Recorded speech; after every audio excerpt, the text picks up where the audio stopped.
A tummy tuck is a procedure that will correct the tummy part when there's some damage that has occurred. And typically the damage happens most commonly with pregnancies and with massive weight loss, or a combination of both.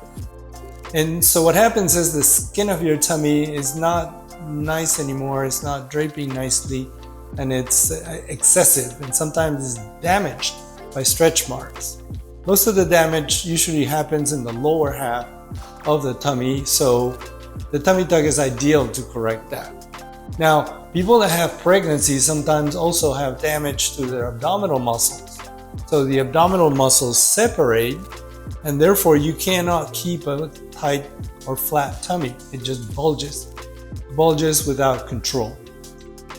So the tummy tuck is a perfect procedure to correct that, because in addition to remove the extra skin, we also tighten up the abdominal muscles.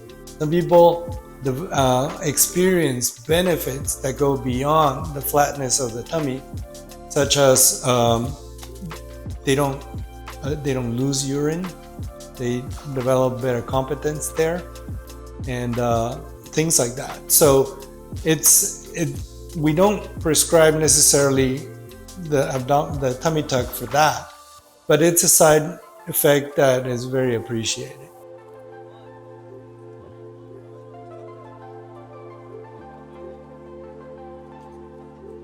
When I do a tummy tuck, we do a consultation. The patient shows me what she wants corrected. Oftentimes, we will not just look at the tummy all the time. We don't just look at the tummy. We look at the body itself all around, so in a 360-degree view.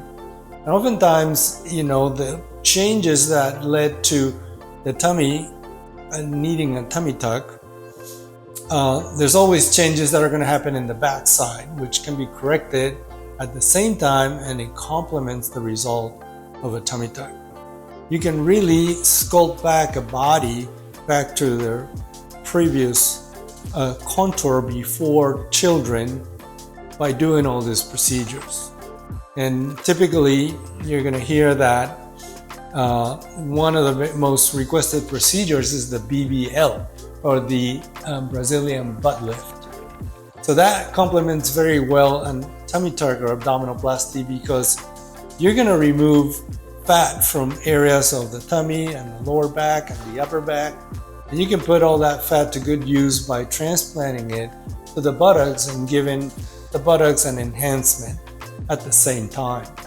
This creates a very nice recontouring of the body that gives the patients confidence and a lot of rewards.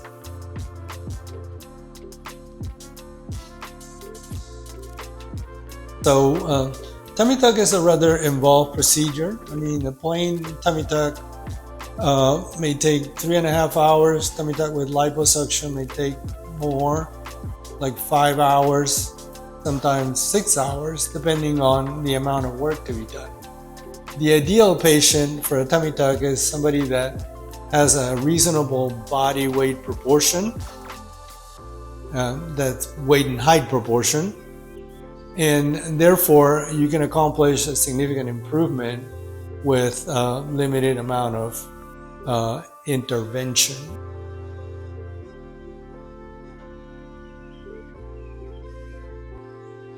People ask me about the risks of tummy tucks or abdominoplasties. And the truth is that there's probably a long list of possible complications, including vein clots, including infection, including sutures coming off or losing part of the tissues. So those are serious complications, and when they present, need to be managed directly. I am a board-certified plastic surgeon, and I encourage you to get your procedures done by board-certified plastic surgeons, because they will care for your recovery. When I take care of a tummy tuck, I take extensive precautions to avoid infections, to avoid blood clots in the veins, and to avoid any kind of tissue loss. which are the main three things that I worry about. So I take extensive care, and my patients cruise very well without any of those complications. And the trick about it is to be expectant. Always be expectant to find one of those complications. So you have to be in close contact with your patient over the phone and have them come for follow-ups and things like that. Always care about the results, the end results. And that's how we avoid trouble.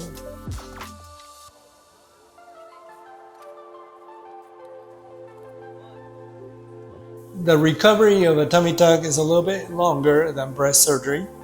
It usually takes a full 2 weeks and sometimes a little bit more. And the reason for it is that the tummy is a central organ of the body, and therefore moving is difficult at first because there's a lot of tightening and a lot of contouring that happens during the surgery. So people tend to take a little bit longer. It's advisable to have a recliner where to recover because it's going to be hard to get in and out of bed at first. It's also advisable to get a walker for the first few days, but you should be able to walk straight within the end of the first week. The second week is better. Most people stop taking pain medication then. And at the end of the second week, most people start feeling more normal. They're really getting ready to get out of the house and do more normal activities. Now, in order to hit the gym, I would advise to wait more like 4 weeks. And you must start with the lowest possible weights. And any exercise that hurts should be postponed for a week or two. But recovery will ensue, and you're going to feel well and you're going to be ready for this coming summer and bikini season.